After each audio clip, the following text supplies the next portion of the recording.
Kali ini kat sini mau blender daging kisang jali buat umpan lilit. So first kita masuk sekilo kat ini blender daging atau ayam punya. Okay. So telur saya semua guna 6 biji. Kita masuk sekali kasih dia blender. Lepas tu kita tutup. Kita blender dulu, kasih dia lagi untuk jali. Jangan lupa masuk muripan roti dengan soya oil pasi ini, kasih pancing kiri.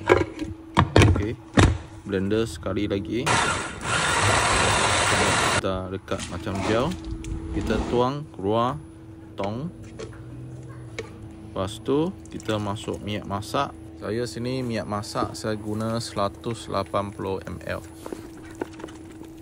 Kacau rata. Lepas tu tepung saya sini semua guna 950 gram lah. Kalau lembut sangat you boleh campur tepung lebih sikit. Lepas 4 jam dia kembang macam ni. Okay, kita sudah boleh kepah. Macam ni dia tak dekat tangan lah. Kalau minyak kurang sangat dia dekat tangan lah. Okay, macam ni cantik. Sudah boleh baling, mancing. Saja you mau mancing auto ke sembat saja. Kalau auto guna batu, kalau tak ada sembat saja. Okay, selamat mencuba. Dah habis pakai, simpan peti ais.